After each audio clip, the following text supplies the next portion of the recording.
Hey, what's going on? This is the Saturday Down South podcast. I am Connor O'Gara. Well, we have a great show.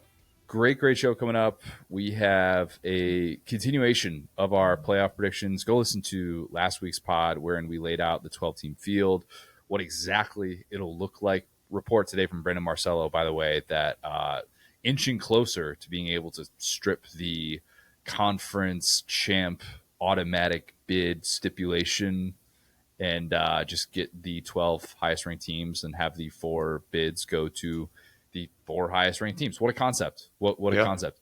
So we already had made that change. So we're aware of that. We don't have to change anything between last week's pod and this week's pod for that. So it's almost too logical. I feel like they're just going to go to like the largest hand size of your quarterback in a year or two. They're like, hold on, we might have fixed something here. That'd be good. Look, hey, hand size, arm size, whatever you got to do. Just make sure that everybody knows kind of what it is, and we'll go from there. Mm-hmm. So we got that coming up, and then Shehan Jeyarajah is going to also join us. We talk about one of the more intriguing openers in college football, Auburn-Baylor, talk a lot of Big 12 stuff, a little Jimbo Fisher mixed in there, and then how we should remember 2023 Michigan and some other stuff with him, of course. So we will have that plus Lad of the Week. But as I've been saying, each and every pod, today's pod is brought to you by Dabble, because the NBA playoffs, guys, are bananas, absolutely bananas so far. I know that we flipped on the Pacers as they were in the final 21 seconds of closing out Cleveland in that series, the way that everything is unfolded with the Celtics and Knicks and all that stuff with Tatum and everything. I know people have been very dialed into these NBA playoffs, and they have certainly delivered. And if you're one of those people that's like, look, I got to watch, I got to have a vested interest, Dabble is going to hook you up.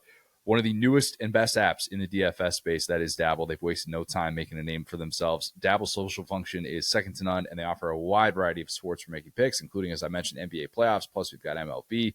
Use the promo code SDS2. That is SDS2 when you sign up today. Receive $25 in bonus cash. No deposit required. Again, that's promo code SDS2, $25 in bonus cash, courtesy of the good folks at Dabble. Will, who's going to win it all in 2025? Who you got? That's a fun question to just throw at someone. Just see whatever direction they want. Who you got? I was about to say, we talking college football? We talking NBA? Who we got in general? Who we got? Who you got in life, Will? Who in life? Yeah. I bet on us, brother. I like that. That belongs on a tattoo somewhere. Mm-hmm. That's the question we're going to tackle today. And last week I gave you what I thought the playoff bracket would look like. And remember, we are anticipating that change, which is getting rid of the 4 highest-ranked conference champs stipulation. We're not going to have those teams just locked in as bye teams, so we don't necessarily need to get into the weird seeding ramifications of that. We're just going to see this normally 1 through 12, knowing that we still have the 5 highest-ranked conference champs that are getting auto bids, not necessarily auto buys. So to recap, this is what I have as the field. 12-seed Boise State, 11-seed Louisville, 10-seed Texas Tech, 9-seed Illinois, 8-seed Alabama, 7-seed Texas, 6-seed Ohio State, 5-seed Clemson, 4-seed Penn State, 3-seed Georgia, 2-seed Oregon, 1-seed LSU. Do I need to refresh anything? Did we do we did kind of an honorable mention last time? Should I hit on a few teams that just missed the cut, or I know they'll be discussed in the playoff prediction conversations, and I decided not to put them in my 12? Yeah, we could do that. I think the one that we aligned on there was Notre Dame for sure. I think they'll find a way to weasel their way in, as they often do. But yeah, I mean, go for it. Yeah, I think Notre Dame will get left out because I think they lose to Boise State. Mm-hmm. And I think a 10-2 Notre Dame team that doesn't get to play in a conference championship game is in more jeopardy than people might realize. So I didn't have the Irish getting in this year. No Miami in there because I saw too much of Carson Beck playing football last year. I was about to say Miami x Carson Beck. It just feels like a recipe for disaster. I don't think you get too much pushback there. Yeah, defensive improvement I think will be coming, but enough to be able to make the field, that might be a little bit tougher. No Tennessee in there, in part because of the post-spring quarterback situation. You might have heard a thing or two about that.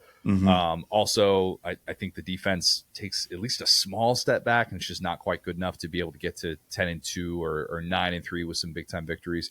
And then no, Tennessee has about as deep as you can get for like a kind of refresh year with no expectations where everyone's on his side as far as Josh Heupel, because it was kind of Nico just kind of saw his own way out of there, which reset all the expectations. So if Tennessee, wins 7, 8 games, maybe even the right 6 games, I don't think you would have any hot seat and everyone would understand. And that's so rare today. But I think the Nico situation is so weird that everyone's like, yeah, let's give that guy a pass this year. yeah, the line for Tennessee is probably 7-5, where there could still be good moments in a 7-5 season that makes them feel like, hey, everything is fine, everything is just going in the right direction still. We don't have any sort of different thoughts about Josh Heupel. Anything below that, and all of a sudden you're kind of looking up and going, where do we fit in with the SEC? What does the future look like for our program? And obviously, great recruiting classes coming in, especially at the quarterback position, obviously, but still going to need to see kind of how it plays out. What is the tone of a potential non-playoff season? No Florida in there because that schedule is still really difficult. I do have some questions about the DJ Lagway shoulder injury. More so what it means for getting on the same page as those pass catchers, a lot of which he hasn't really spent that much time with on the field. And I think that is just something that's kind of holding me back in the preseason here. And then no South Carolina because defensive regression feels imminent. I'm not sure the surrounding pieces for Lenore Sellers will be enough with a schedule that projects to be very, very difficult. Anybody else that I need to kind of go through here and kind of make a case for why they did not make the cut? South Carolina, Mike Shula. That's my feedback. I knew you were going to make that reference, so I knew I didn't have to. It's like Bobo. It's like a guy I thought I wasn't going to be able to talk about as an adult. So this is exciting. But yeah, I'm aligned with you there. Anything else that we need to lay out here? We're good to get into some matchups. Let's do it. All right. Let's start with the first round matchups. 12 seed Boise State at 5 seed Clemson, 11 seed Louisville at 6 seed Ohio State, 10 seed Texas Tech at 7 seed Texas, and then 9 seed Illinois at 8 seed Bama. So let's start with Boise State Clemson. I do think it'd be ironic to see Clemson in sort of a role reversal from last year, where last year Clemson was the 12 seed and they had to go on the road, face 5 seed Texas. This year, they're the 5 seed that's considered probably the overwhelming favorite going into this game with that nice matchup against a group of 5 team. It'd be interesting if it worked out this way from Tom Allen's perspective, because last year at Penn State, he did a really nice job containing Ashton Genty. This year, probably going to have to contain Sire Gaines, a guy that we're now both huge respecters of for his Sire Gaines respecter, yeah. How could he not be? By the way, Boise State has one career true road game versus an AP top 5 team, and it was in 1996. First season as an FBS program that was. So if you remember that, shout out to you. They do have at least 5 true road games versus AP top 10 teams, and 3 of which were in the 2020s. Take that for what it is. They do have big game experience, but I tend to think Boise State and all the big moments that we can, go back to in our mind are these neutral site games, these neutral site bowl games. Different when we're talking about a true road venue and what exactly that would look like. But I think Clemson cruises in this one, gets the ACC its first playoff victory of the 2020s. Did they win at FSU? That might be the only road win I could think about. That one year. No, but like AP top 5. That's what. Oh yeah, for sure. I'm just thinking of big Boise State moments because you're right. It's either on the Smurf turf or it's like in neutral site game. So definitely, yeah, I would love to see. We talked about it last time. You guys can go catch up on that. But feels like Boise State's pretty recession proof. Every new wave of college football is trying to kill them, and they're like cockroaches in the best way. Like you just can't The turf regulations didn't get to them. The conference alignment didn't get to them last year. They still made it. So I have no reason to disrespect them. Louisville, Ohio State. Jeff Brom did beat Ohio State that one time when Rondale Moore ran all over that Ohio State defense, 2018. Yep. Very fun game to look back on. Epic Saturday night game in West Lafayette. Maybe the peak of Purdue. Just peak of Purdue football. Yeah, you could go Drew Brees and all that. But that night, man, West Lafayette has never been rocking quite like that. The problem with this matchup, go ask Tennessee what it's like to go into Columbus. Not great. December. Not fun. Not fun. Louisville has never beaten an AP top 6 team in a true road game. Ever.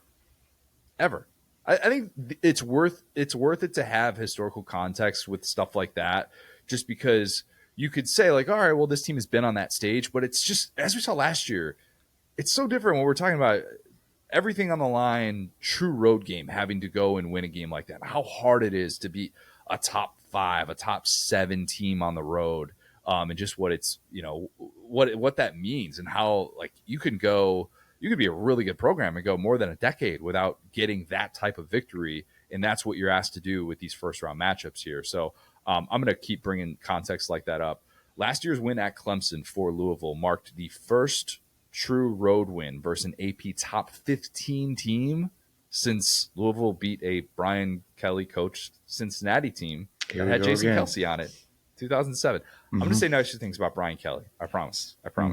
I do think that Jeff Brom is the best person to carry on the Mike Leach legacy in a lot of different ways, and not just stylistically from an offensive standpoint, but just a game where you feel like he would empty the bag of tricks, and that'd be fun to watch. That'd be really fun to watch. Extra time to prepare. Just I'm going to throw everything I possibly have at you and see if you can defend it. Reverse flea flickers. He's going to do everything in his power to make sure that no stone is unturned, and every bit of offensive juice that can possibly be displayed on a football field, it will be out there. I still think Ohio State would roll. Yeah, I mean, and to your point about winning on the road, right? Like you could make an argument that winning on the road is both less and more important in modern college football. So like, why do I say that? Having a single bad day in Tuscaloosa, as all of our teams have had, can't ruin your season anymore. However, you now have to travel to Columbus and the biggest game of your season if you do stumble or if you aren't a top level team. So yeah, like that whole round of games, I think we're going to start to see a lot of favorites win as they did last year, and a team that could be a great story like Louisville, just like Tennessee, beat Bama last year, had a great, defense, like kind of put together some great wins. You go to Columbus in December. Now we're starting to see that climate does mean more than we ever kind of thought it did. We were talking about traveling the Big Ten. Maybe there are going to be examples that go against this logic, but I almost feel like if you win a true road game in the first round of a playoff, your season is an automatic success. Yep. Maybe that'll be different if we're talking about preseason number 1 or preseason number 2. They just didn't really put it together in the regular season, and then they have a true road win against a team that we didn't necessarily expect to be in that spot hosting a first-round playoff game, and it's like a 1-point spread. I'm sure there could be examples like that, but it just feels like a tall task. It really does, and it's hard to get on board with picking some of these upsets. You're better off just kind of planning upsets along the way for the way that this seeding could work out, or doing upsets afterwards in the neutral site games. And really quick too, I will say, like, expectations, we talk about making the playoffs, expectations. There will be, mark my words, more and more seasons where you would have retrospectively rather your team miss the playoff than them go and they play a bowl game, everybody has a great time, they get the 10-win, Baylor game or whatever, versus a very motivated team. You go to Athens or something and you're having to play at Georgia. So I think a lot of teams' seasons will go from very good to very bad in that first round, where they're excited to be in the playoff and they show up and get rolled. Tennessee, if it had gone to the Citrus Bowl and beat Illinois, and done something that I did the previous year where it just whooped Iowa. What are the vibes in Knoxville and the offseason that ensued compared to the offseason that it ultimately got? Exactly. Something to be said for it. Texas Tech at Texas. Speaking of the late Mike Leach, not since 2008 has Texas Tech played in a meaningful bowl game. Not the last time you'll hear that brought up today. Go figure that the most noteworthy bowl game that, or not most worthy bowl game, I shouldn't say that. The most noteworthy game of that 2008 season, the Michael Crabtree catch to stun Texas. Who could forget that play? Iconic college football play. 28-yard catch, so I give Texas Tech a 28% chance to win a game like this. Former Big 12 foes, obviously in the Lone Star State, you'd have all of that, old history that would be brought up. Last year's Big 12 champ, Arizona State, gave Texas everything it could handle. You were there. You saw what that was like. 4th and 13, that doesn't happen. Arizona State moves on, gets to play in a semifinal, and we're like, dang, what a moment that was for the Big 12 to beat a team like that on that stage. This could be interesting because I do think Texas Tech could have some real offensive firepower. That's not saying much. I mean, they were a top 4 unit last year and returned so much production on that side of the ball. I think they're going to test Texas in a way that a lot of SEC teams won't look to do. And I do think that's going to be a fascinating battle that could give Texas some problems. But sort of similar to last year's playoff game against Clemson, I'm going to trust that Texas ground attack to just be the most dominant force in the field. No Crabtree catch this time for Texas Tech. Texas moves on.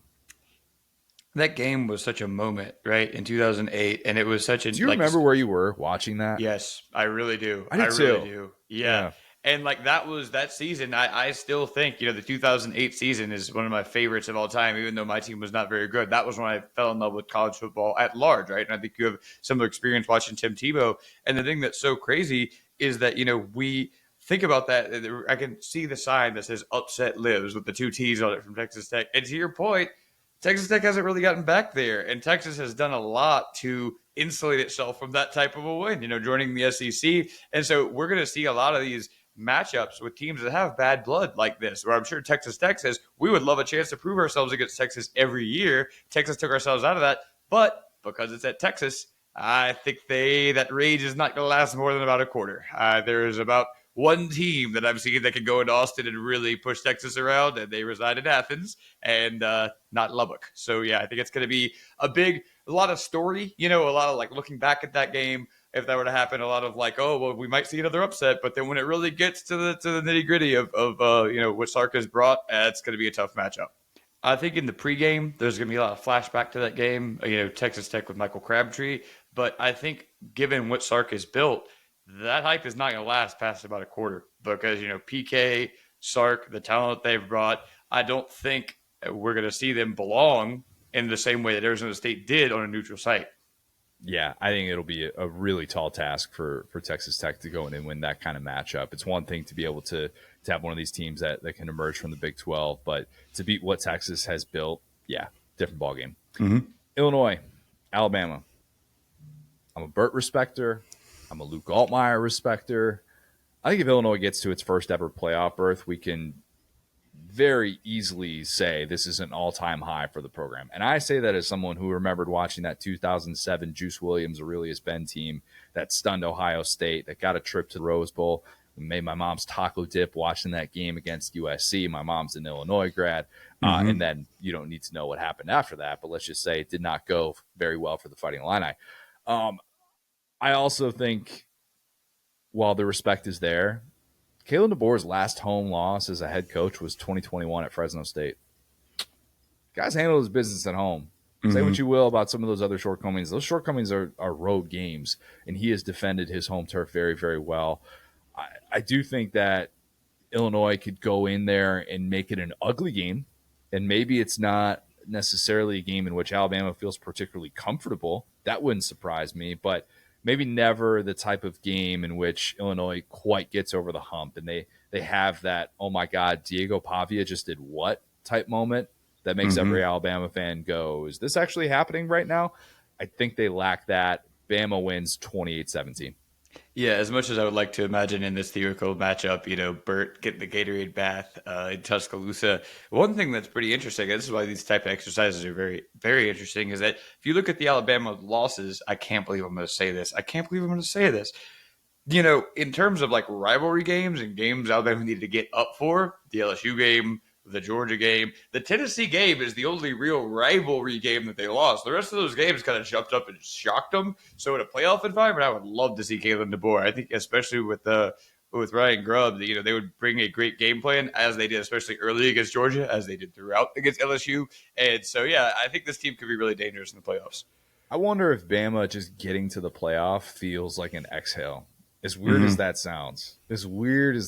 And not to say everything after that would be gravy because it's still Alabama, but how much that would take the pressure off. And if Bama's going to have some of these tense moments where they're right on the edge of that playoff spot and they know they don't have another loss to give or something like that. Maybe they're playing with 2 losses, regular season finale against Auburn, and they're fighting for their lives.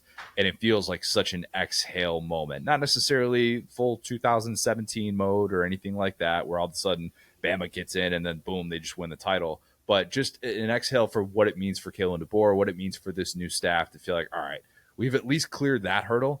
And now we're not going to have to hear about this for 8 months because that's still going to be the conversation if Bama, until Bama does it and actually gets to the playoff, that's still going to be the question for Kalen DeBoer. Before we move on, Connor, yes or no, Alabama needs to win a playoff game this year for it to be considered a success. It's a good question, Will. For it to be a success, I'm going to say no. I'm going to say Alabama needs to get to the playoff for it to be considered a success. Mm-hmm. I think context would be important there. Do they beat Georgia? Do they get to an SEC championship? Are they hosting a home playoff game? Are they one of these teams that's playing in a road playoff game and they're able to get a victory? Or are they playing in a road playoff game and they play a hard fought game and it's down to the wire? There's probably some wiggle room in that, because I don't think, like, if you lose to Illinois and you're playing a home playoff game and Brett Bielema is getting the Gatorade bath, they're packing your bags. You're getting Lane Kiffin if you're on the tarmac. That's not happening. Well, Bama's getting roasted, and nobody's asking the question, well, was this season a success? So you're right, and I guess that's a wishy-washy way to look at it, but context is probably it's an easy one for me, especially with expanded playoff. They got an expectation of greatness out there. Yeah, definitely. So that means the quarterfinals that we would set up: 4-seed Penn State against 5-seed Clemson, 1-seed LSU against 8-seed Alabama, 2-seed Oregon against 7-seed Texas, and then 3-seed Georgia against 6-seed Ohio State. Let me pause for a second here, Will, because if that right there is our New Year's Eve, New Year's Day, hold me. That's glorious. I'm getting pretty excited about made up. This is the most dude moment I think we've ever collectively had here, because I'm excited about theoretical playoff games a year from now. I just want to throw that on a graphic and just stare at it. Yep. If any moments that come up during the offseason, which I need a little bit of juice, I'm not going to reach for that extra coffee. I'm going to reach for that graphic that shows me that that's what we could have for a 28-hour stretch of football. That would be incredible. That would be this iteration of college football delivering in the best possible way. And I hope we get something that looks like that, because it felt like that last year, but not to that degree. And maybe some of the matchups itself that I've laid out here are probably what has me even more excited because of the storylines that would go into it. Yeah, for sure. Penn State Clemson, the Tom Allen Bowl. That's what it would be. Everybody would be calling that, of course. Mm-hmm. I'm sure that all parties involved would be nothing but classy. I am sure behind the closed doors in Penn State, that James Franklin would probably have a picture of Tom Allen on his mirror, and he'd be looking at it like Rocky looked at Drago when he was training in Moscow or somewhere in those mountains. Mm-hmm. Very similar vibe. Huge stakes for both programs that are sick and tired of hearing about their respective ceilings. Will, are there two programs that are more frustrated about their current ceilings in all of college football? Because Notre Dame gets to a national championship and plays in a competitive game and doesn't have to hear about that in the same way that they have for so long.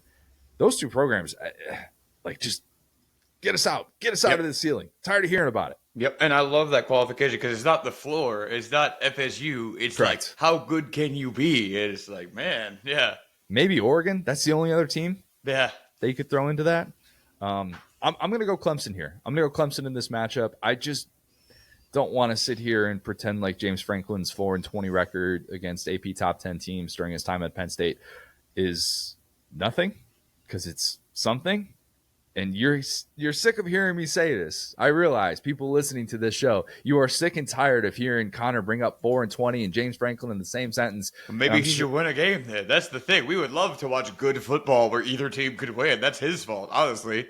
And I had like a back and forth on Twitter with somebody that was defending Penn State as the number one team in the preseason. And I do think that a coach's history in that spot has to matter. Mm-hmm. I do. I think that him going 1-3 last year in those games didn't change the minds of people that don't think he's capable of winning on that stage. I don't necessarily think that he rewrote history by the season that Penn State had, and I do think that Penn State players were on the field for those moments. And while I do think it's a really solid team, I just think that Tom Allen's going to have all the right ways to confuse Drew Aller. And if I'm a Penn State fan, that's what I would be most worried about. I would trust Cade Klubnik more in those tough moments. So give me Clemson 28-24 to win that one.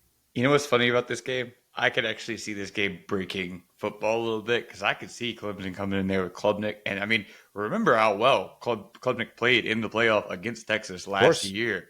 And again, that's probably, for a defensive schematic standpoint, when you combine that with talent, like Penn State and Texas were the class last year, I would argue, except for those couple games at a Kirby, okay, but not game to game on a game to game basis. So, point being, if he can play that well against PK and Texas when nothing is going right, where they're kind of getting pushed around in the trenches, I don't trust Clemson to be a team that gets pushed around 2 years in a row, right? And so, point being, this could be kind of a funny matchup where it's just adapt or die, and Dabo is on the adapt side of it. And then we're all looking at James Franklin like, Klubnik just came in here and was making that thing sing across the field, and you were scared to let your guy uncork it. And now we start really having the ceiling conversation spurred by, you're in the big conference, you have the big coordinator, you have the quarterback. Like, what else do you need? Whereas Dabo's just sitting over there saying, how do you like me now, basically. Dabo has many opportunities for how do you like me now wins this year. Could have many. Maybe we're getting a little bit ahead of our skis with Clemson. Maybe I'm getting a little bit ahead of my skis with Clemson, but I think they're able to win that game against Penn State. LSU, Bama. Lord have mercy on these two respective states, respective fan bases. If we get a postseason rematch, I can't even imagine what it would be like to watch these two teams play again in the same season, Will. I just can't even imagine what that would look like. I was there for one of them. I'm glad you asked. In 2011, I was there for both of them, and I had a great time one time, I'll tell you what. This one goes better for LSU. Brian Kelly's signature achievement. Will, you're not even going to let me get through this. Y'all know I didn't influence him. He's coming to this on his own accord, all right? I am making these adult big boy decisions without any influence of one certain LSU fan that I'm looking at right now. No, I think this is Brian Kelly's biggest achievement yet. It's not the way that he beat Bama in year one. It's not getting to the SEC championship year one. It's not even winning the SEC this year, which I'm predicting him to do. It is beating Bama twice in the same season. And he does so because of the moves that he makes in the portal. This is a grown man type game, and it's not 2019 levels of talent that's on the field between these two teams, because I don't know that we're ever going to see anything quite like that. It's just absurd to look back on. But this is a game in which there are plenty of big-time throws from Garrett Nussmeier. It's 50-50 battles down the sideline. It's teams that try and do a lot of the heavy lifting down the stretch with their interior offensive lines. Back-and-forth game that hinges on a late LSU drive. Nussmeier to Nick Anderson in the end zone. Fowler loses his mind. Camera pans to Brian Kelly saying, "Man, I'm glad I called that guy." The biggest LSU win since Joe Burrow went into Tuscaloosa, did the thing. Well, if it plays out this way, the scenario that I just drew up here, LSU wins the SEC title, is able to get the first round bye and win a quarterfinal game against Alabama. If that happens, is whatever happens after that gravy? Is this getting to this place right now? Is this automatically a success, even if LSU loses the next game 52-0? Yes, I will be shirtless like the coach from The Waterboy. If LSU goes 2-0 against Alabama in the same season, you will see the cut to Brian Kelly. I will be in the background, jumping up and down in the stadium. I'll be so far up, but you'll still see me because I'll be so loud. That sounds amazing. And here's the funny thing. That might even just be two questions, because I'm sure if Brian Kelly convincingly beats Alabama a second time, and then they don't play well in the next round, there will sure be lots of opinion pieces about how Brian Kelly will never get it done, but that better not be from within this fan base, because that was the big thing last year. Was, we put all of our eggs into the let's beat Alabama. They're vulnerable. Didn't obviously happen that way. But, I mean, this feels like a fanfic that you're telling me here. Remember, guys, I said LSU was going to lose at Clemson week one. So, I'll sign up for this. I would really start saving my money to buy this reality. I'll be honest. That's why it's kind of fun to play out some of these matchups, because not every semifinal season is the same. Yeah. And they're not all created equal. And sometimes if you got a win like that, you would be just giddy. And there's nothing that anyone can tell you after that that would take away that feeling. And that's something that's worth remembering. Oregon, Texas. We both got extensions thanks to Nick Saban retiring both. No, just totally like for no other reason in the timing of it. They were going to get extensions anyways. Just might as well do it that same week. I want to see like an economist like talk about like how the economic impact of like Nick Saban as the coach at Alabama, and like 3 weeks later, like over the course of all the extensions, over the course of the players, not a lot of guys decommitted in the way that we really thought, but in terms of like the money moving in and out of Tuscaloosa, even Saban's contract, like they talked about LeBron leaving Cleveland and how like businesses closed down and everything. Not saying that's happening in Tuscaloosa, but the king has retired. He's not dead. No one really killed him, but to your point, everybody had felt like they have a shot now, and it changed so much about college football. $100 billion. Let's just throw that number out there. I feel like that's what a lot of these think pieces can do is just throw out that number and find a way to just get there, just so that they can have that sort of attention grabbing number to throw in the graphic. This would be an awesome matchup, Will. This would be awesome to see Oregon and Texas on that stage. The two most obvious candidates of can they get their first ring? That would make it would make it a devastating game to lose. I think the winner of this game might feel like the favorite to win it all. Oregon is not in the top 100 in either percentage of returning offensive production or percentage of returning defensive production, which makes it difficult to sit here in May and say that this team can beat a team as good as Texas, a team that I think should start off number one. But I'm going to do it anyway, Will. I'm doing it anyway. I'm going to trust the development of Dan Lanning. I think they're a different team by late December, early January than they are in week one. Just as we saw last year. Last year that was a team that early on with that Boise State game, everybody's like, dude, what is wrong with Oregon? Mm-hmm. They do not look like a team that's going to be capable of competing for a Big Ten championship. They're going to get exposed. Is this going to be like an 8-4 kind of a down transition year? And then you look up and they went undefeated, going into the college football playoff, only team in FBS to be able to do that. And then, you obviously saw what happened against Ohio State. But I just think that the staff and the staff continuity is going to be really important for this team, that can expedite a process like that. We talked about how much Dan Lanning can quiet the doubters with a Toby Keith win this year. Taking down Arch Manning, that would qualify as that. I think he makes that happen. I think Oregon beats Texas. What's so interesting is, and I don't want to be, a hater of Oregon, but if you think about the blueprint of what Ohio State was able to do, and I'm not saying it's going to be the same team. In fact, to your point, it'll be a very different team. But if we think, when has Oregon looked vulnerable, it is a little bit of that continuity, which Ohio State kind of weirdly had last year, because they had guys like Jack Sawyer. They had guys like the gentleman with the hard name to pronounce, JT, and Sui Maloau. There we go. Boom. You're like the Pacific Islander correspondent on here. That's what I appreciate about you. But point being, if you look at what Texas is, we saw how close that game was between them last year. They are fundamentally, you think about the skill guys, you think about the offense, but it's really fundamentally cohesion, defense, trenches. And so if I saw that against Ohio State with a team that had been together for a minute, it's hard for me to pick against Texas in that spot, just to be, honest. Yeah. Hard for me as well. Hard for me as well. Good game for sure. Yeah. Yeah. It would be a great game. Would have the type of feel that would make you go, is this a national championship type game? And no, this is just a quarterfinal. Georgia, Ohio State. The battle of teams that I feel like I pick to win it every year.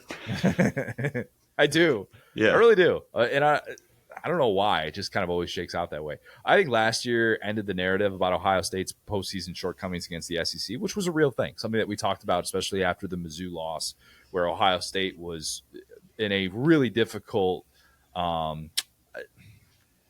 really difficult to be the butt of all of those jokes. Mm-hmm. To be, hey, you're even going to lose to a team like Mizzou on that stage? Dang, that's a really tough look. Oh, man, they sure did do that, didn't they? That feels like that happened a millennia ago, but they did do that. They sure did. And then they beat Tennessee like a drum. Yep. They beat everybody like a drum. I mean, Texas, not in the regular season, but once they got to that postseason run, yeah. Ohio State will again be coming into the playoff, coming off a loss to Michigan, and won't matter. They'll be forced to reset a little bit. I think they'll embrace it again. But here's what I wonder about with Ohio State. A lot of new players on a team that still has Jeremiah Smith, Caleb Downs, Carnell Tate, just a few dudes, in case you haven't heard of them. Repeating is incredibly hard.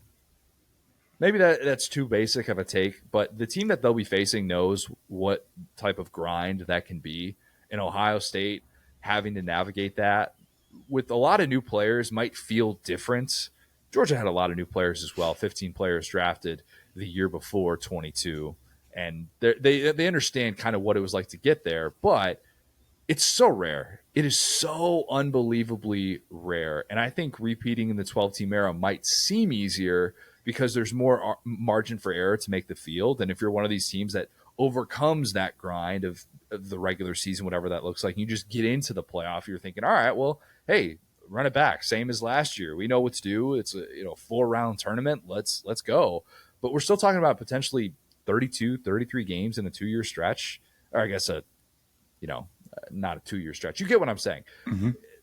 You have that national spotlight on you game in, game out until you're not the champ. And I think that's going to be difficult for Ohio State to manage in the postseason. I'm going with Georgia in this game. And I'm going with Georgia because Kirby Smart missing the semifinals in 3 consecutive years is just not something I can wrap my head around. I don't think that happens. Yeah, I mean, it's been very nice to be an Ohio State hater over the course of my football watching career because there's been about 2 times they've ever truly proved me wrong, right? 2014 against Bama, and then, last year for a long period of time. Once a decade. During most of which I found myself rooting for them, right? Like, that Tennessee game, it was kind of like either way, it's the SEC team, but whatever. I really, honestly, I just want to see a good game. But yeah, it's like against Oregon, against Notre Dame, it was like, hold on. And so they almost kind of had like this weird underdog story. And so point being, Kirby Smart is from that school of complacency, target on your back, tell everyone we're 7-5. I think Ryan Day, that's the thing that's kind of interesting about him. He has not played well with a target on his back ever.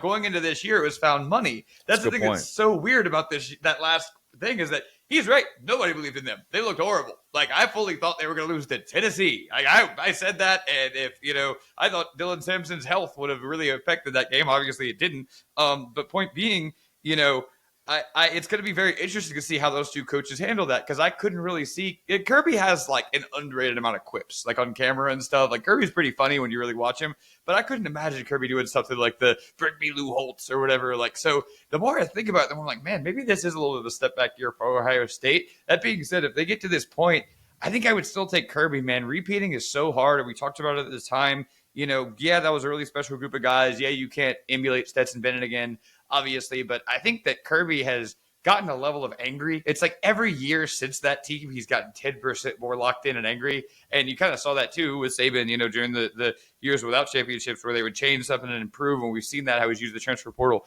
this year. So I would really like Georgia in this matchup. And again, they've already played in the semifinal game. If Ryan Day beats Kirby Smart in a game like that, oof. And it's a 3rd consecutive year of Georgia missing the semifinals after 21 and 22, winning those titles. Are we having the conversation about Ryan Day as the best coach in college football?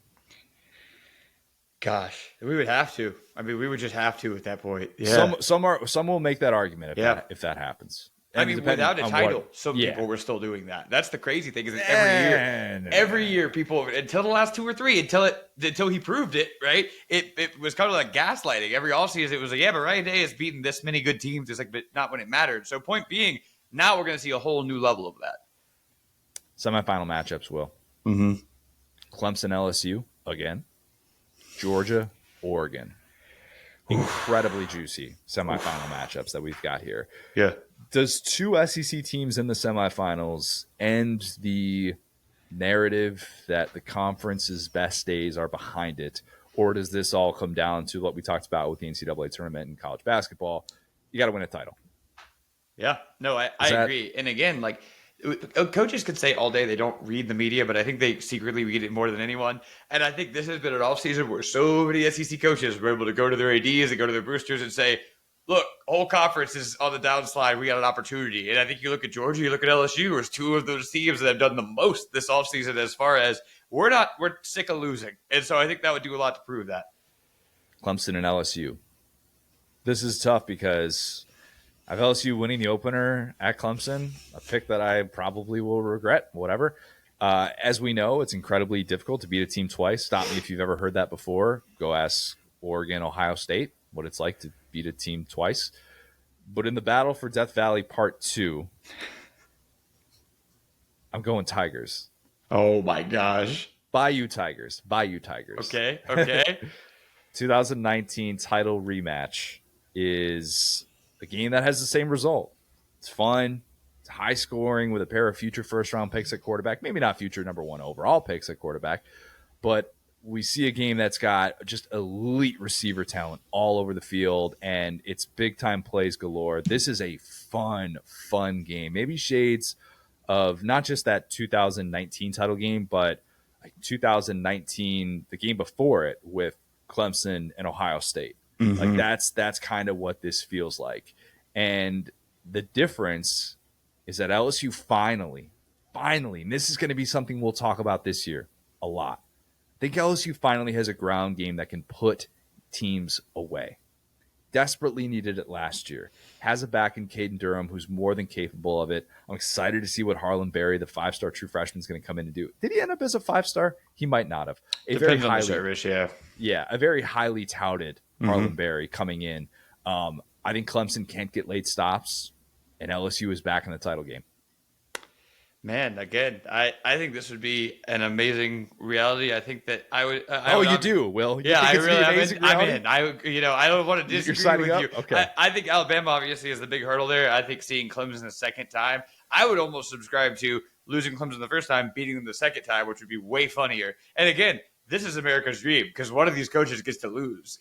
So I'm finding myself like drinking a little bit of Clemson Kool-Aid as I'm kind of like going through this and thinking about why I like them this year. But I think that if we've gotten this far with LSU, I think that's going to be like really hard to overcome them this late. And LSU is the team of destiny at this point.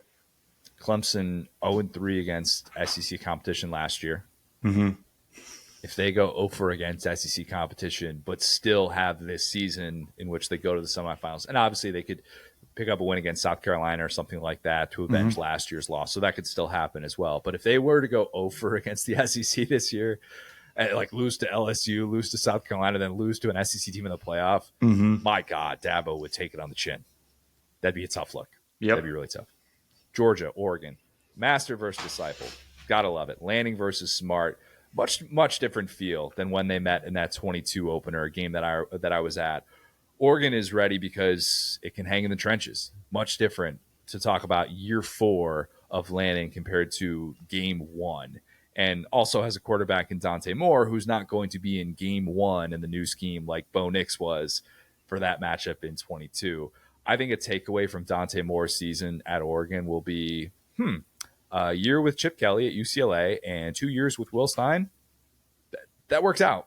Good career decision that he made by deciding I'm going to work with elite surroundings. I'm going to work with a respected offensive mind. I don't care that I'm not going to have snaps as a true sophomore. I'm going to just learn how to play this position, and I think he's going to be much better for it. And it's going to be kind of a breath of fresh air, oddly enough, just a very unique path that he's following right now. But I think that's going to be huge. The 1-2 punch that he's going to have with Tulane transfer, Mekhi Hughes, look out. Craig McElroy ranked Mekhi Hughes as his number 2 back in college football. I was like, dang, that is saying something. That is somebody that's obviously done really, really well these last 2 years, probably set to become a household name in the sport if and when Oregon is big on the national stage. I think Oregon uses that 1-2 punch to get past Georgia, and it's a thriller. I think that Georgia doesn't quite have that championship DNA this year. Maybe it's not some like 45-42 shootout because we're still talking about Kirby Smart and Dan Lanning, but I think both these offenses do their part against respected defenses. Master beats disciple. No, disciple beats master. Finally, that's how it happens. This has got to be. I mean, these are two coaches that are just absurdly young, right? I feel like I have to look up Kirby's age. Kirby's not absurdly young anymore. Will I mean, he's 49 for what he has done in his career, how long he has been around. Like, once you turn 50, though. Right.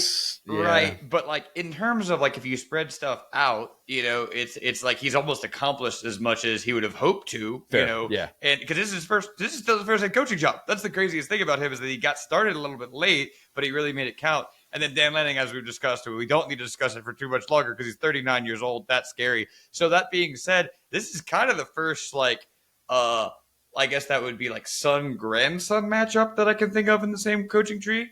I'm sure there have been some like that, but I just can't remember watching the whole thing unfold. I don't think that makes us old necessarily. I'm sure, again, it's happened, especially over the course of football. I think that coaching trees used to be a little bit more developed, and now guys move around a lot more, so it's harder to track that stuff. But this is, again, two guys that I think have accomplished a ton super young.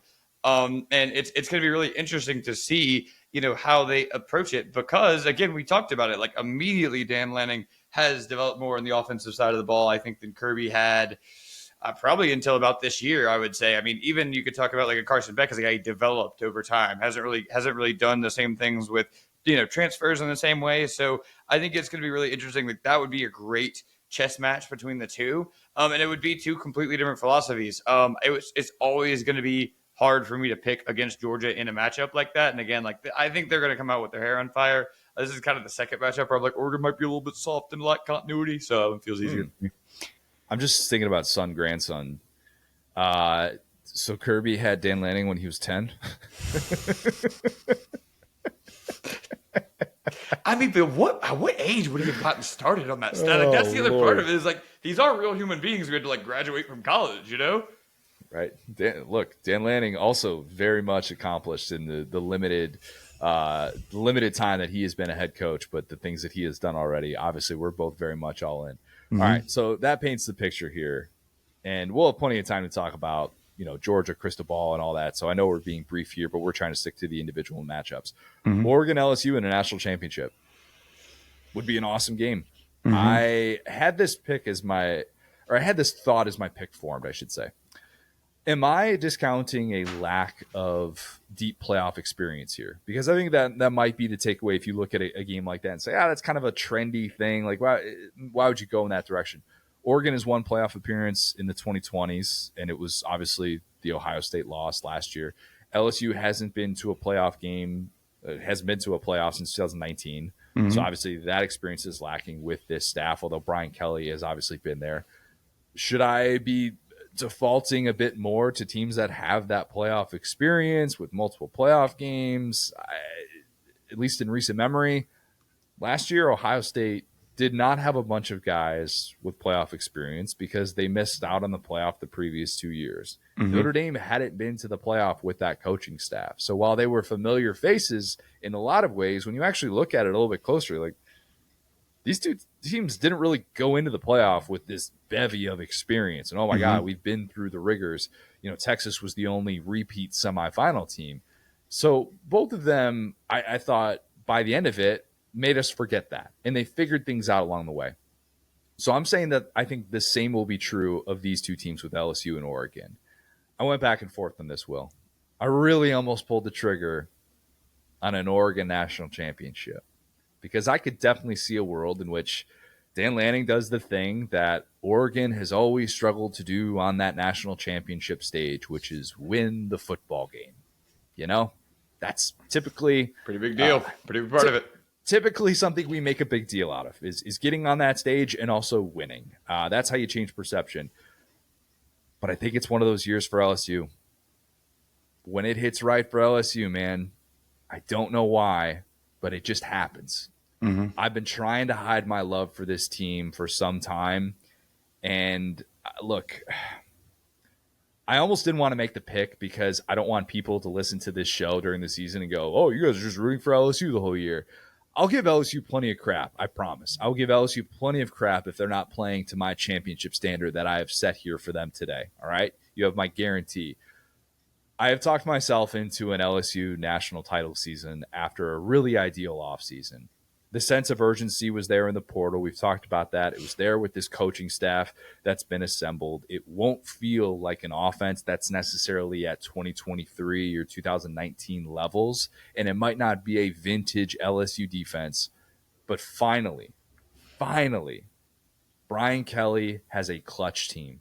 Has a team that makes these plays down the stretch, has learned from its failures of the past, has finally found a way to win big-time games and move on to the next one and handle success. Brian Kelly's 7-18 record all-time against AP top 10 teams be damned. LSU wins it all. Hey, and they're popping champagne on more than Street. Champagne. Yeah, bro. they're popping everything in Baton Rouge. Yeah, I mean, I would often say that man, I'm getting so the thought of imagining college football the way that paints my team positively is exciting. That's why I'm like, man, I love this sport. Because like there have been obviously years, like I said, where LSU has not been good that I really enjoyed the season. And as you look at the expanded playoff, there are so many good games, almost no matter how you slice it. But that being said, I would normally default to having no experience is better than having bad experience. It's something I actually often say, right? And so, but look at Ryan Day, right? This feels so similar in the story you're painting to last year's Ohio State team, where we had all written off Ryan Day. We had all said he wasn't the big game coach. And at the end of the day, I think we both think that Dan Lanning will win a national championship at Oregon. And again, he's got a lot of life ahead of him. He hopefully will be on television with several national championships by the time he's Brian Kelly's age if things go his way. You know what I'm saying? So, point being, seeing that adapt or die mentality from the older coach, seeing that desperation, if you look at Ohio State and you look at LSU, two coaches with an offensive background couldn't really totally get a handle on their offenses. And I think that like it finally kind of clicked, right? It felt like that was the thing. Not talking about the Shiano years, obviously, but kind of after there, it was like, why can't we get Marvin Harrison the ball? This is weird. And LSU kind of felt the same way last year, where it was like, like why is this like? It just feels like what they should be, great at. So point being, I think that they kind of shake the rust off at LSU. That makes a ton of sense. I think the defense is much improved. That's why I said it would take a couple of years to fully turn it around. We saw that at A&M.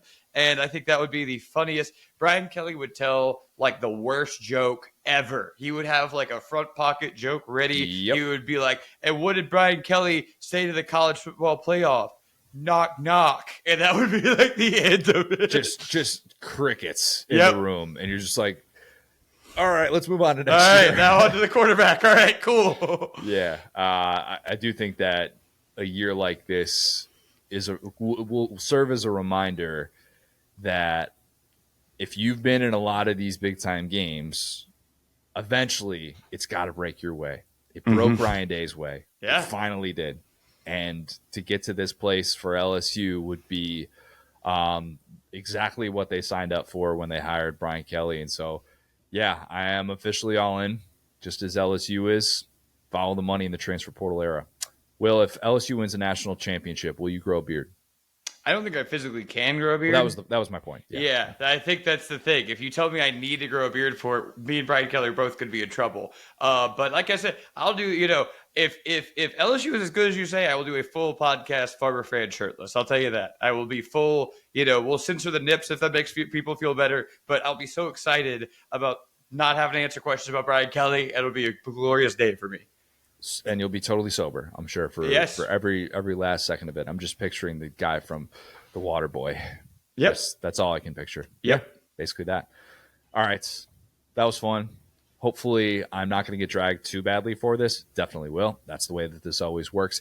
And again, if we have a non-change going into the season and we do actually stick with the 4 highest ranked conference champs getting those first round buys, I will tweak this. I will tweak this in August, and we'll be able to make an official prediction. I'll keep the field of 12 the same, and we'll just play out the matchups differently. Who knows? Maybe that's going to spit out a different national championship, or it'll give me a chance to have some buyer's remorse and make a different pick. We'll see. We'll go from there. All right, let's kick it to Shehan Jeyarajah. Great stuff with him, talking about a lot of different Big 12 storylines. There's so much going on right now in that conference with some of the over-under projections are just fun to be able to discuss with America's conference. And then dug into that season opener with Auburn and Baylor and talked a lot of other stuff, including Michigan, Jimbo Fisher, and whatnot. So here is Shehan Jeyarajah. Now excited to be joined by a very special guest. It is CBS Sports' Shehan Jeyarajah. Shehan, we got a lot to get to here. Let's start with something very topical, and because you're in Dallas, I know we can get into this. Dallas wins the NBA lottery, totally not rigged at all. Can we start the NFL narrative that the NFL will fix games to get the Saints Arch Manning, even though there's a strong possibility that he stays in school and that any team that tanks for him is just going to look really stupid? Well, that's like the fascinating thing is, back 2 years ago or whatever, or a year ago, it's like 6 quarterbacks were drafted in the top 12 and they were indicating like, hey man, we think that this 2025 class sucks. Well, it's gonna be, regardless of whether Arch comes out, I think a much better class. And the funny thing about it too is that with the Saints, like, okay, obviously I think that the Arch thing would make a lot of sense. But like the consolation prize is Garrett Nussmeier, another LSU kid. So it's like it's just like a perfect storm. If the Saints don't end up with the number one pick next year, then I don't really know what we're doing here. Yeah, it's dad is the offensive coordinator there. It's Yeah, like, oh that's my gosh. which that is weird, man. That is weird. He went to high school like two towns over from me over here in DFW too because his dad was with the Cowboys at the time, and so like it's just one of those things where like you look up and you're just like, ooh, man, he's there now, and he's there now, and also he has a brother who's really good too, who apparently is coming up the ranks. So it's just it's a weird world, man. There are too many connections. Nuss wasn't he was a it was a 4-star recruit, but he wasn't one of these guys that was can't miss coming out of the state of Texas. I mean, you've had no shortage of those guys like in the DFW area alone. Like, do you remember what those conversations were like with him? Well, I think that, like you said, he was a solid four-star recruit. I don't think that, like, there are two types of four-star recruits, right? There's the ones that you plan your future around, and then there's the ones where you're like, he's going to be a contender in a few years, right? Like, I mean, it's hard not to make the Texas comparison, right? But it's like one is Arch Manning, one is Trey Owens, and I think that Garrett Nussmeier was seen in some ways as being more of a like we'll see what happens kind of prospect, right? And like the other thing too is that I mean it's really hard to project some of these guys who are arm processors, right? Like that's the sort of thing that you look for at that next level. He had a big arm, but like he wasn't very mobile. He wasn't very like, and there's so many dynamic kids coming through the ranks these days in Texas, and a lot of them who are the more top 50 type quarterbacks are those dual threat guys who have 4.45 speed and the biggest arms you've ever seen. And like Nussmeier was almost a little bit of a throwback in some ways, just like a very good, competent pocket quarterback. But like, he's developed every way that you want him to. I'm really excited about what he can be in 2025. And again, I don't think that people saw him as a potential top 10 pick, but I really think he's going to be so if he has another big year in 2025. Nuss has a big opening weekend game. Arch Manning, big opening weekend game. It is maybe the best weekend of opening games that we've had in quite some time. I mean, it is a really good lineup. That Friday night matchup, sneaky good too.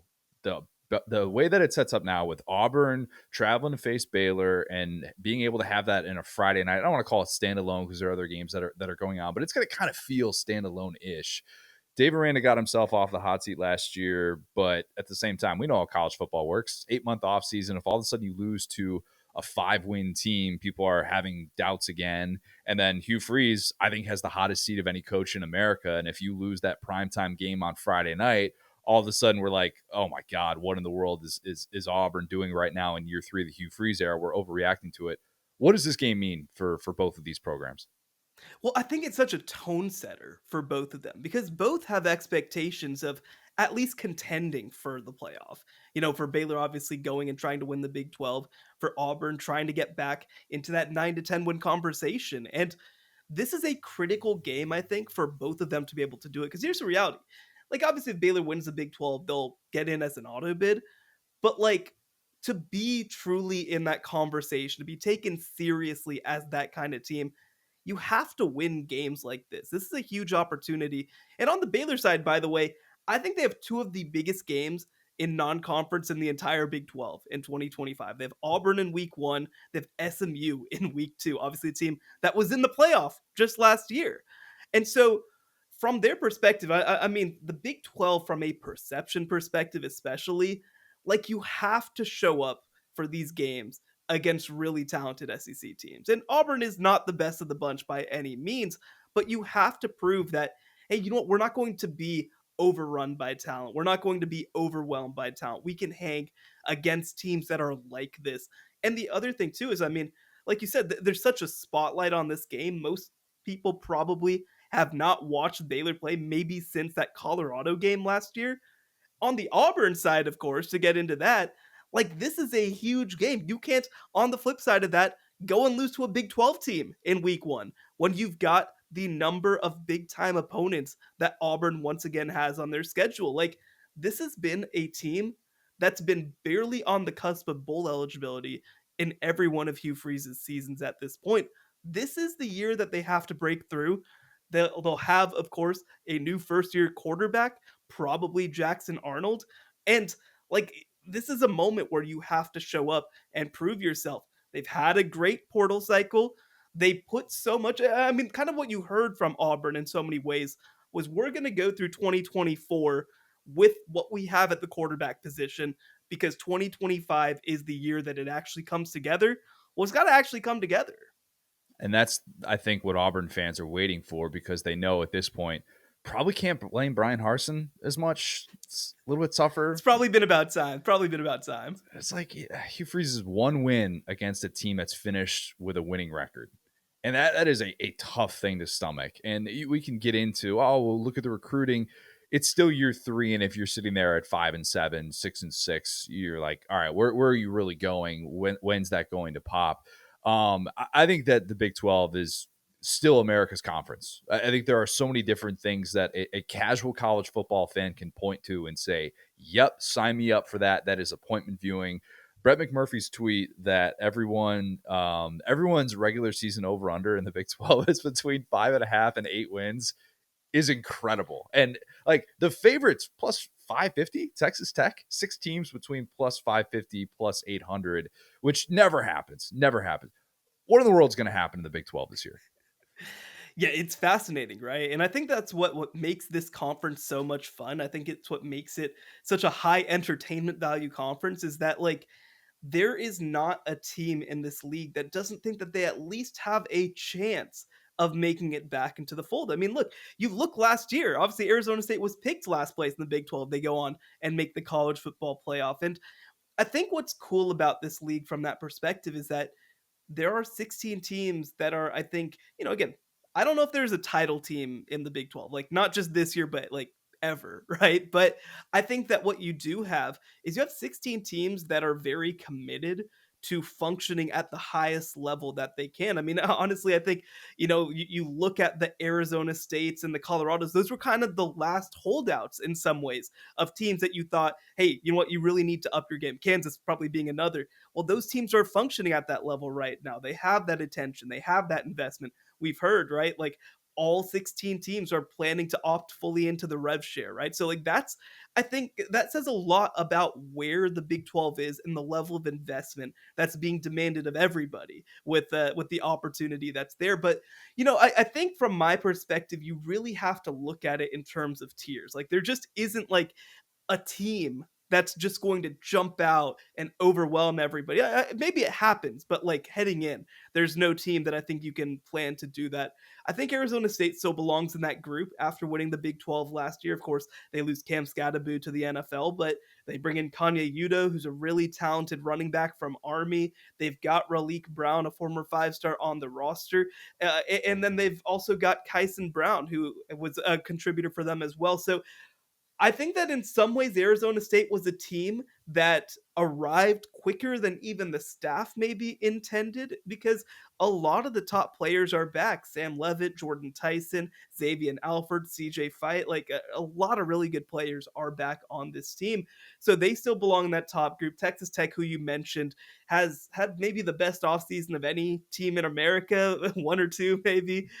They're kind of oscillating back and forth with LSU for the number 1 transfer class in the country. And obviously, Texas Tech is not usually a place where that sort of thing happens, but they've put a lot of money and a lot of investment into the 2025 season.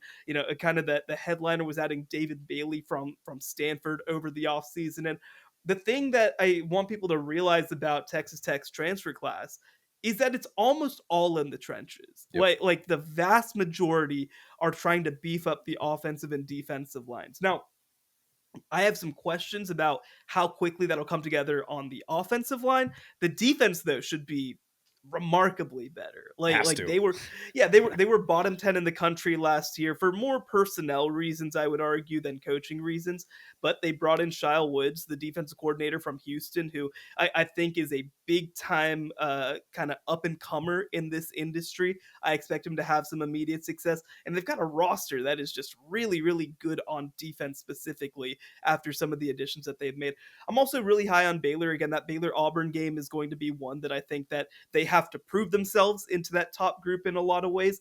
BYU is one who I feel is kind of under the radar a little bit because, like, again, most people probably watch them play those close games against Utah, against Oklahoma State, lose a close game against Arizona State. But when this team was fully healthy, especially, like, they were as good as anybody in the top 15. And actually, when I looked at the end of the year, I mean, I think that the rankings overall were about right.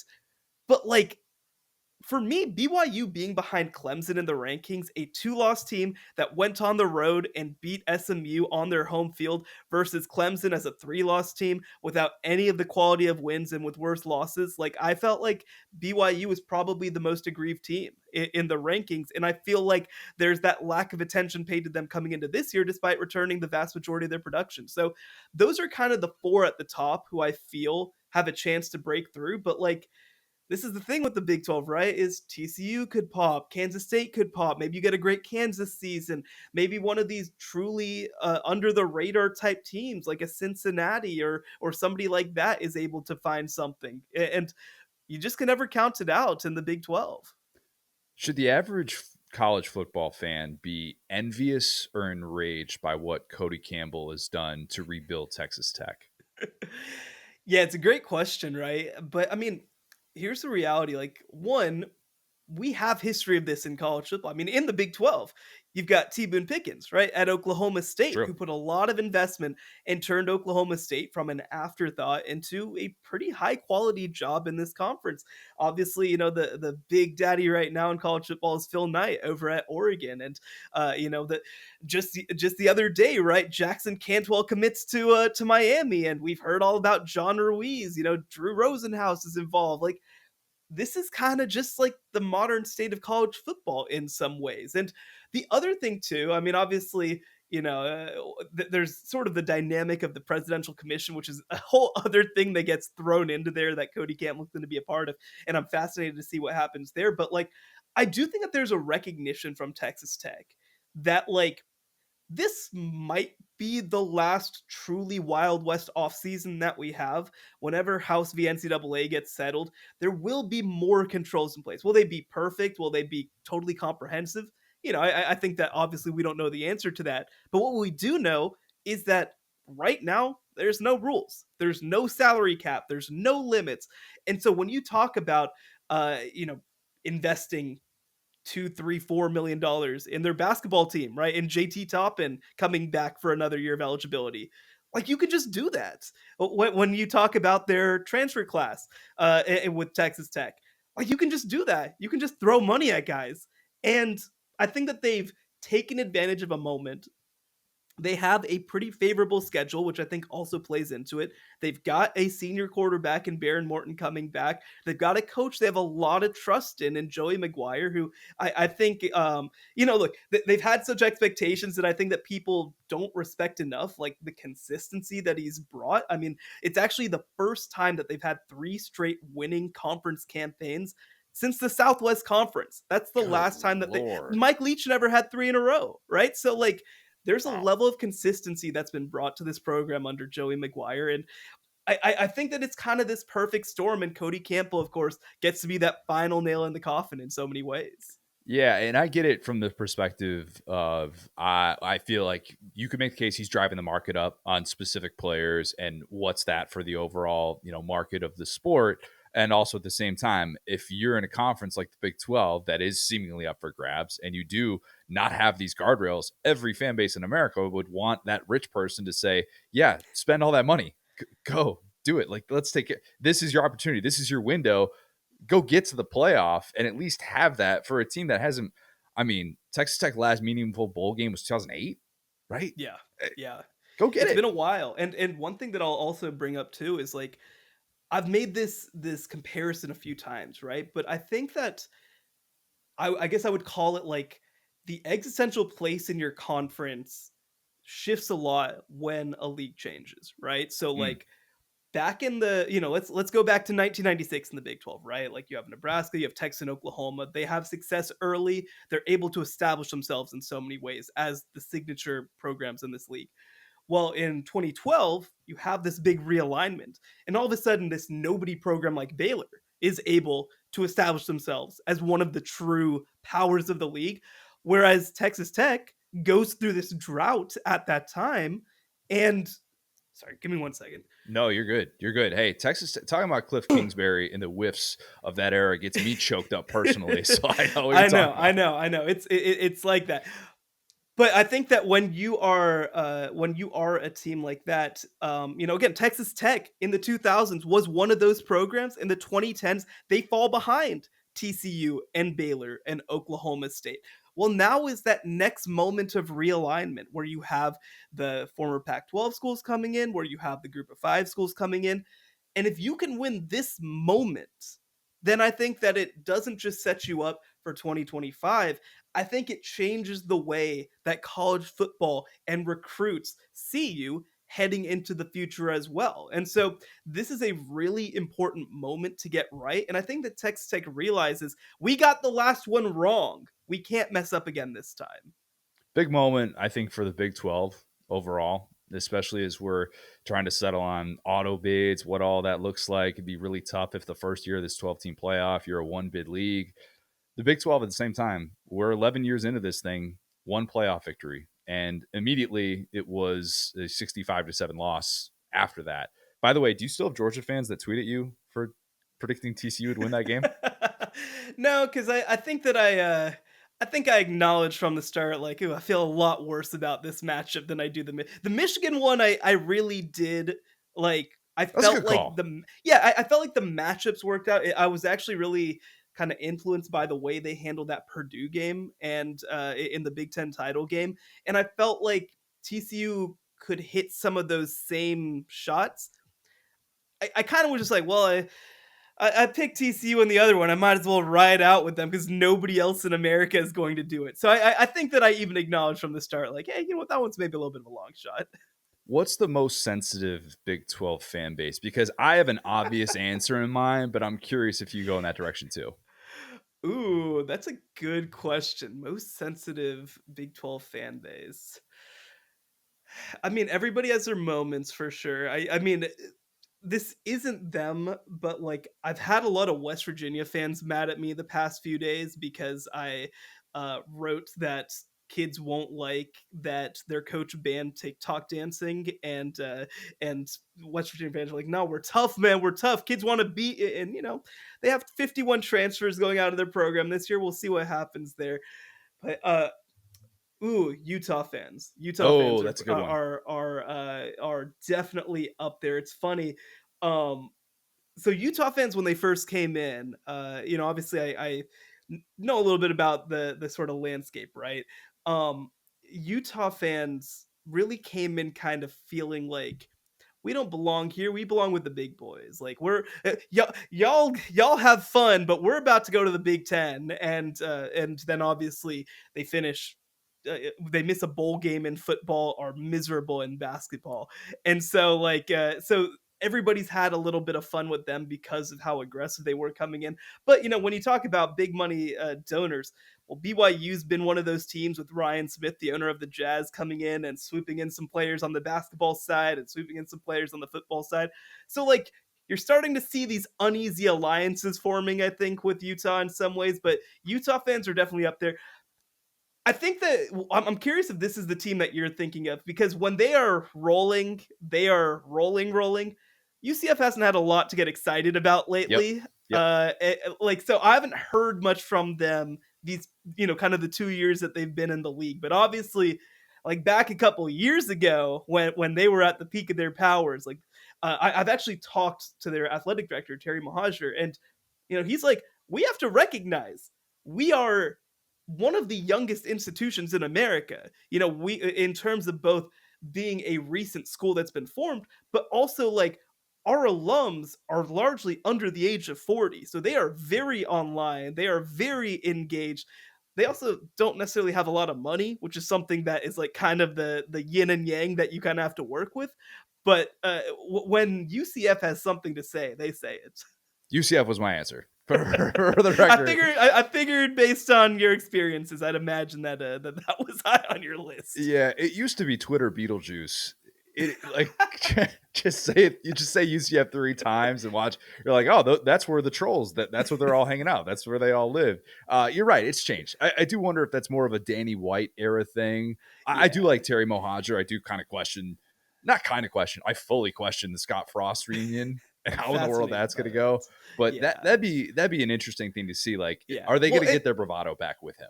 Well, and that's what you said, right? Like, I mean, Danny White is obviously, I mean, he's carried it over to Tennessee, right? Like, Yep. he embraces sort of that strongman aesthetic, right? And like, I think the program follows suit. I think the coaches follow suit.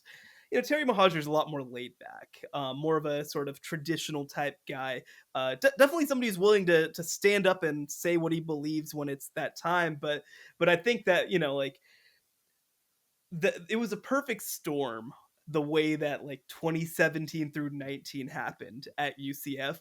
But I really do hope, I mean, because like you said, I have so many questions about the Scott Frost thing, and hopefully I'm hoping I get a chance to talk to them about it relatively soon. But like, you know, can you relive the past? I think West Virginia and UCF are gonna try to figure out. But the thing I'm most curious about is like, does Scott Frost realize how different this job is in 2025, both in good ways, where like it's a much bigger platform, but also like you're not the new kid on the block anymore. You're just a regular program now. Does Jimbo Fisher ever get an FBS job again? Man, that is such a fascinating question. I mean, so I heard that there was some talk at West Virginia when that opened. Has to be. But like, yeah, which like he's a West Virginia guy, right? Like him and Saban are both like big West Virginia guys, but obviously they go with the other sort of like throwback type coach. I think what's complicated about it is less would somebody hire him, and it's more would somebody hire him at a place that he actually would care to work, you know? Because it's like, I don't know, is he going to take the Marshall job? Like, probably not, right? Like, that's probably not a good use of his time. Like, is he going to take, you know, is he going to take the FAU job? Like, I don't know. Like, he, I think in so many ways, like, he's lived big college football. And like, does he really want to take a more mid-major type job? And then on top of that, like I don't think there's really any way that a power conference team would consider him, because like he is the cautionary tale. Like he is the like tale of hubris and bravado. Fair or not from his perspective, right? But like he just is. And I mean, again, like when he was fired, which was 2 years ago at this point, he was fired because he was like behind the times. So now you're going to come in and hire him even further behind the times. I don't know. I think he'll continue to have conversations. I think he'll continue to engage with opportunities, but I just don't know that the right fit is going to be out there for both sides. But then at the same time, I mean, Dan Mullen's back at UNLV, so who knows? It's the point. Exactly. And Mullen only having a $12 million buyout as opposed to a $76 million buyout. Mullen enjoys, living a more lavish lifestyle, being able to, get out and do expensive things. Well, UNLV pretty much said out loud, well, we're gambling that they're going to be able to find the money to pay this contract because we do not have the money right now. I'm just telling, like, give it a couple years, a Dan Mullen, Zach Arnett combination, frisky. UNLV's already frisky. I'm not mad about it. I do think that they are going to be very fun. Yeah. Last one for you, Michigan. The top 4 coaches on that 2023 staff, they've either gotten a multi-game suspension or a show cause, which is pretty significant. We don't usually talk about national championship winning teams having that. And for, by the way, separate deals, not all just the Connor Stallion stuff, but we're talking about illegal recruiting, which who in this day and age gets punished for illegal recruiting? Should that title have an asterisk, or will we just look back on this 10 years from now and kind of look at the muddied waters of whatever college sports was in this free-for-all archaic, sort of landscape? Well, I think the biggest thing is that roster should not have an asterisk, right? Like I think that True. roster is what it is. I think that like you start to go back, and I mean, what I thought at the time back in 2023 was like, this is a great team, but like how good do they have the potential to be, right? Like do they have title? But like I think you look back now and you're like, "Oh, I guess they were 2021 Georgia." Like I guess that defense was just that good because you look at the number of guys who have been drafted into the NFL, been drafted into the top 10, become really really good NFL players too.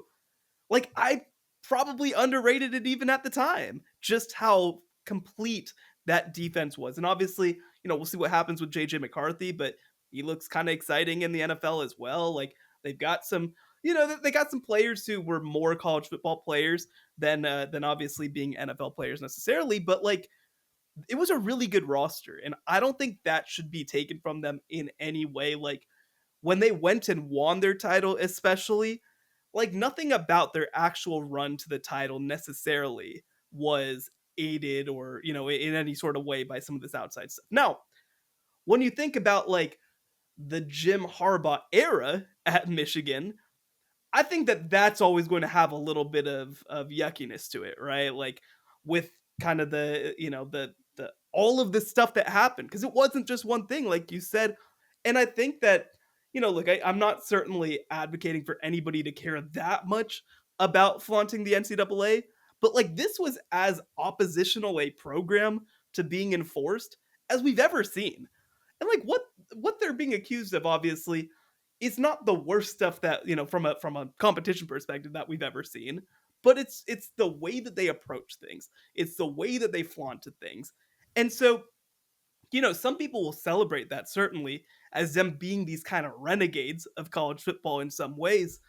But, I think that when I look back, like I do not per se put an asterisk on the 2023 team for like being compromised in any way. That's to me what an asterisk means is like this team should not have, should not be treated as a true champion. I think they deserve to be treated as a true champion. But like when you look back at the murkiness around Michigan at that time, like it's always going to leave a little bit of a bad feeling in your mouth. I'll be interested to see if Sherrone Moore gets an extra suspension and not just the self-imposed one, which everybody saw right through and was like, okay, so you just want to try and coach in that Oklahoma game, and that's what you're trying to. Man, it sounds like a cool game. Sounds like a cool game to get to go back to where you played. I mean, getting to go back to your alma mater when you're a head coach and beating Oklahoma. I've never seen that movie before. I've never seen it. It seems like a really fun deal to get to experience it. Just go ask Josh Heupel about that. We'll see how this all plays out with Michigan. Shehan, really appreciate the time. We'll do this again real soon, man. Thank you so much for having me. All right, lad of the week, Will. Can I continue the Cajun LSU vibes with lad of the week? Please. Going with T-Bob. T-Bob Hebert, good friend of the show, someone who's become one of my favorite people that I've gotten to know in SEC media. T-Bob is leaving ESPN Baton Rouge for Barstool, moving from Baton Rouge to Chicago, and I am incredibly happy for him. The SDS Pod World Tour. Look at this. Look, when T-Bob did his Chicago trip last year and he came back, he went through, he did like a bunch of different Barstool shows, and he was doing stuff with Stadium as well. And he had like this week of just perfect Chicago weather, summertime shy. I remember having a thought then, like, could he end up at a place like that? And then sure enough, he did. But yeah, I heard this was happening about 3 weeks ago, and I texted him my congratulations when I heard about it. And also passed along the hat tip that the Portillo's cheeseburger is the single most underrated thing that he can eat among the Chicago favorites, the Chicago staples, if you will. I think T-Bob is one of the highest approval ratings of anyone in college football media, which feels fitting that he'll now be on the same team as someone with probably the lowest approval ratings of anyone in college football media, Brandon Walker. I don't know the ins and outs of what those two guys will be doing together. I do know that for LSU fans like yourself, T-Bob's going to be greatly missed, man. Yeah. He really will be. And I know Hester is going to miss his co-host a lot. And I know that if T-Bob is not at SEC Media Days wearing ridiculous outfits and bringing down the house at karaoke, I will riot. That will be very, very unfortunate if that's the case. But just wanted to shout him out because he's making a huge, huge career leap to move his family for this opportunity. And while I am definitely not alone in saying that I think T-Bob will crush it, it takes a lot of guts to be able to do that and enter this universe. So, just wish all the best for T-Bob and hope he's got nothing but success ahead. T-Bob is, one of my favorite people in media. He's a guy that I kind of like Hester, got to watch as a player at LSU, really rooted for him, and then got to see him, be an adult in media, got to see him on the podcast, got to talk to him in real life and be like, wow, this guy is even cooler than I remember watching as a kid. And I met him for the first time at Media Days, and he was like dancing to some like Glorilla. And I was like, oh yeah, dude, Glorilla, I love this song. And he's just like, I just love to dance. And it was like the coolest thing. I was like, this guy's just getting down. So yeah, I think he just lights up every room. And another thing that's kind of underrated about him is like, he is a classic nerd, and whenever I talk about Warcraft or whatever on here, it makes me, feel like I have a friend in him where it's like, hey, let yourself be yourself. Let your fall into your personal brand. Don't try to be, a classic like sportscaster, be you. And so, I think he's given a path to a lot of people. And obviously he's the son of a Louisiana kind of local legend, and he's made his own path in media, which I find to be even more relatable and impressive. So wishing nothing but the best for him for sure. Does the best Les Miles imitation that you'll ever hear. I think that's the single hardest I've ever laughed on this show was when he did his Les Miles, and we weren't on video at the time. I think this was like 2020, I want to say.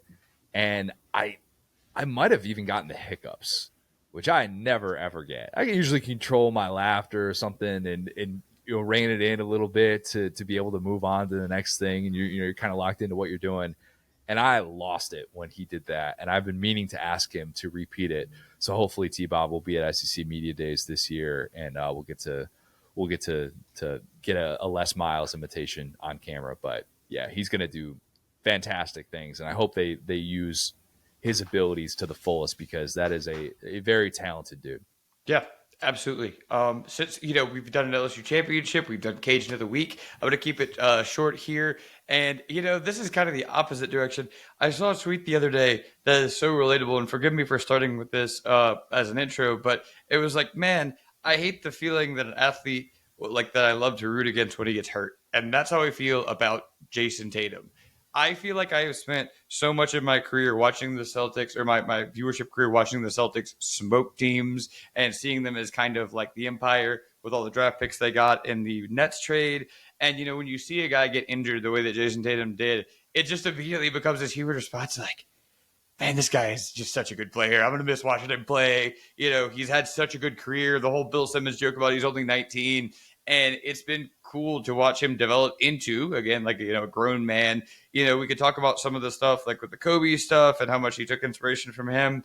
But at the same time, any type of a injury coming back from that Achilles is just so hard. And he's a guy who has lived, I think even he would say, a pretty blessed life, playing for a great organization, having great teammates. And so I'm just looking forward to seeing his road to recovery. And I just wish him the best, because I didn't realize how much I would miss him until I saw him get injured. And I was like, oh no. And I was like, wow, I really do respect him.